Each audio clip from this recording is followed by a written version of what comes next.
In this video, I'll take you on the last ever commercial Qantas Link Boeing 717 flight. I'll play you some music, explain some history about this aircraft, and we'll all get wet.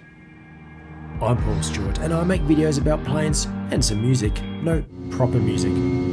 This includes reviews of flights from around the world and guided tours through historical aircraft in museums. If you're into these types of videos, then please check out my channel and subscribe. The day began mid-afternoon at Sydney Airport on a fairly quiet Saturday. I sent off some checked luggage and then it was through to the departure lounge for plane spotting with some friends. These Dash 8s are certainly fun to fly in and make up a large portion of the Qantas Link fleet, although the 717s were always popular on the short hop between Sydney or Melbourne to Canberra because many of them offered business class, which our esteemed politicians and consultants obviously couldn't survive 50 minutes in economy. And avgeeks loved them as well because of the noise from those two turbofan engines. Here's our bus for today's flight: Victor Hotel Yankee Quebec Sierra, a Boeing 717-200 built in early 2004. Now in Australia, most of the short-haul jets are Airbus A320s or Boeing 737s, which have engines positioned under the wings as you see here. But the 717 positions them at the tail. The reason for this is because it keeps the wings clear and extra aerodynamic as there's no large metal objects hanging from below them, and by positioning the engines higher up, it allows the rest of the wing and fuselage to sit closer to the ground. Because there's no need to allow space for engines underneath the wing, this allows easy access for both ground crew and passengers, especially at regional airports, where aero bridges and other ground equipment may not be there. To compare, here's someone gaining access to the luggage hold on a 717 and now a 737, which is a bit taller. And the A320 is even higher, as you can see here with this Jetstar example, but having said that, it did make it much easier fitting larger engines to the Airbus later on. The negative of the rear-mounted engines is that they're higher up and further away from engineers to maintain. What's really interesting is that the original Boeing 737 was actually planned to have rear-mounted engines before they swapped to the wings, as you can see with this drawing. Another advantage of the rear positioning is that the forward part of the cabin, with all of the important people in business class, is much quieter because the engines are a long way away. The flip side is that there's more engine noise at the rear, which for normal people may be problematic, but for me, I enjoyed the music.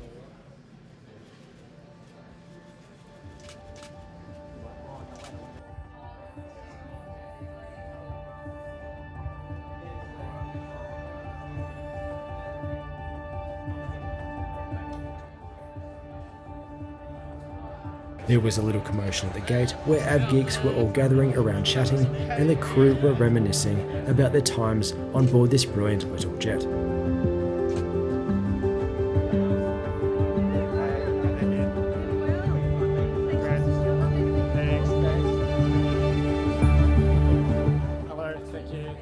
Boarding was eventually called and I jumped on board.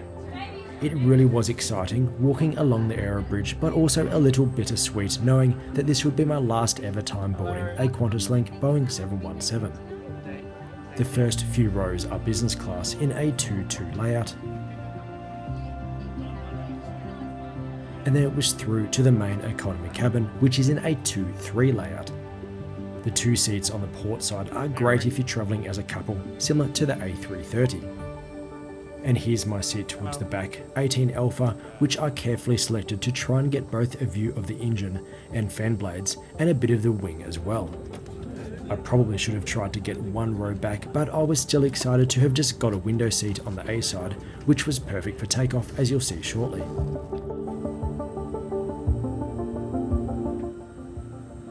I've included as much footage I can of the speeches from both the senior flight attendant and pilots, although it may be out of sync with the footage, because I had more moving footage rather than sitting at the bay, so just FYI if you're wondering why they're talking while we're taxiing to the runway. We are making an important moment in aviation history. This is the last scheduled Boeing 717 flight in Australia. The Boeing 717 has been familiar and trusted part of our skies, flying thousands of journeys across Australia. whether flying with us on business, for holidays, or to reunite with our loved ones, this aircraft has helped bring people together, and we are incredibly proud of the role it has played. As we take to the skies one last time on this remarkable aircraft, we want to thank you for joining us on this historic journey. Today you're flying on a Qantas Link Boeing 717. It's a great sound as the BMW Rolls-Royce RB715A130 turbofans start, with the left first with the help of the auxiliary power unit, followed by the right side engine.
While we were taking off on runway 16 right, we did make one last pilgrimage past Shep's Mound, which Sydney locals will know as a favourite plane spotting spot.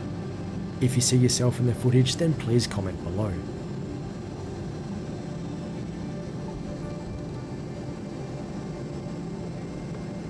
Then we moved back north to enter 16 right, which by the way is so long that it was designated as an emergency landing site for the NASA Space Shuttle orbiter if the maths were a little off and they landed on this side of the Pacific. Some interesting trivia I read on the internet, so it must be true. Good afternoon everyone, it's Andrew from Flight Deck. On behalf of Qantas Link and the entire crew, I'd like to extend a warm welcome on board this very special flight. Some of you may be flying with us for the first time, and others have flown with us countless times before. Whether you're here for the nostalgia of, or just another journey, thank you for choosing to be part of this historic flight. As we make our way to Canberra this evening, we invite you to sit back, relax, enjoy the flight. Please take a moment to appreciate this aircraft's role, the Qantas Link family, and the memories it has helped create over the years. On behalf of myself, my entire flight crew, and Qantas Link, thank you for flying with us today. It's an honour to have served you on this Boeing 717.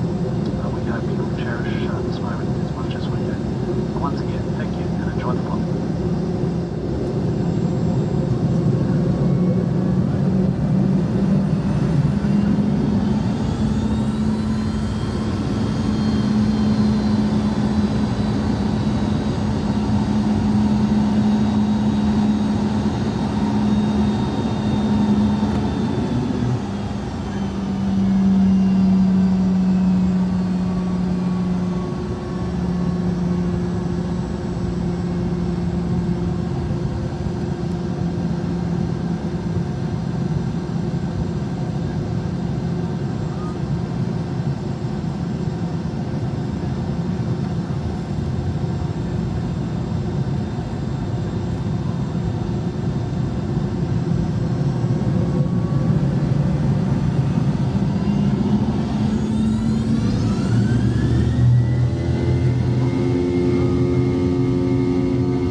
Climb rate really was impressive. In fact, this is why it was nicknamed the Mad Dog. in part because of the initials MD or McDonnell Douglas, which I'll explain later, but also because it was very fast and makes a lot of noise, like a mad dog. The reason for such a high climb rate was because they were designed for very short flights, therefore they wanted to climb to a high cruising altitude as fast as possible because that's where aircraft are at their most efficient. The powerful engines and sleek engineless wings that I mentioned earlier allow them to achieve this.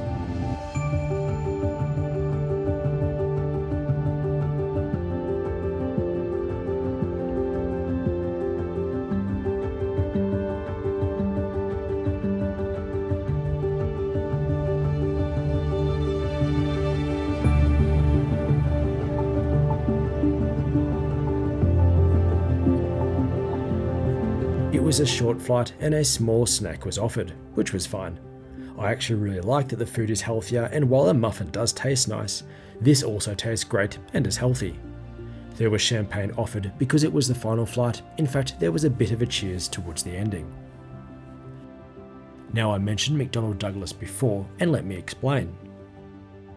The story of the 717 begins with the Douglas DC-9, which was a rear-engined, narrow-body short-haul airliner launched in 1963. McDonnell and Douglas merged so that when the next generation plane was launched, it was called the MD-80. It was longer, had improved wings, and next-gen Pratt & Whitney turbofan engines. Then we had the MD-90, which was the next upgrade and first flew in 1993.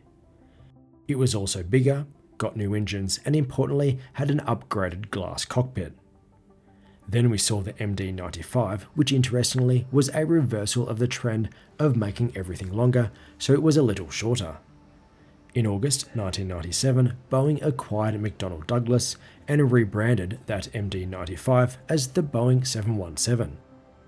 Just to confuse things, there was already a Boeing Model 717, which was a 4-engine military aircraft and sibling to the 707 jetliner, but I'll explain that in my guided tour around the Strategic Air Command's Doomsday plane in another video. In the early 2000s, Impulse Airlines signed for some 717 long-term leases and were eventually bought out by Qantas, who discovered their utility. They were superior to the BAE 146 and generally very reliable and cheap to operate, so they purchased more. They were flown by Jetstar and now all in Qantas Link colours, as you see here. Our aircraft, Victor Hotel Yankee Quebec Sierra, first flew with American Midwest Airlines before being transferred to Mexicana Click, which was a low-cost airline in Mexico. In September 2013, it was flown to Australia and flown by Qantas Link ever since. After its flights today, I believe that the seats will be removed and a fuel bladder will be installed inside the cabin, allowing it to cross the Pacific on 1 or 2 stops. From there, it's unclear if it'll keep flying with another airline or its parts used to keep other 717s flying for more years to come, but sadly not in Australia.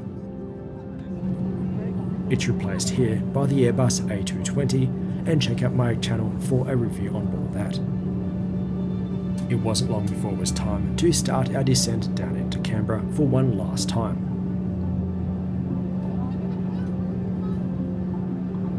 And the seatbelt sign has now been switched on for our landing to Canberra. All passengers and crew, please be seated. It's always fun flying on board one of these historic flights, and I'm grateful to you all for watching, subscribing, and tolerating the advertisements which cover the costs of me making these trips.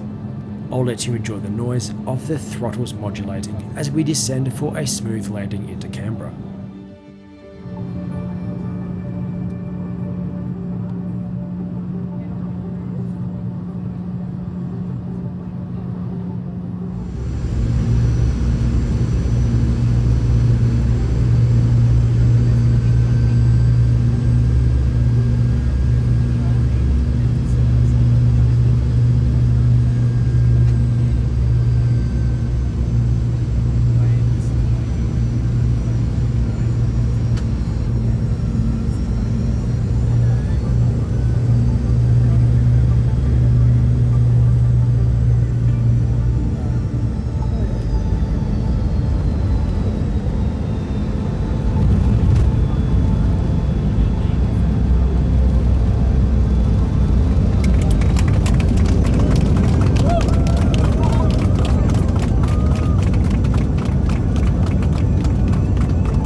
A tradition for significant flights is a water cannon salute from the airport fire brigade, which is always great to experience inside.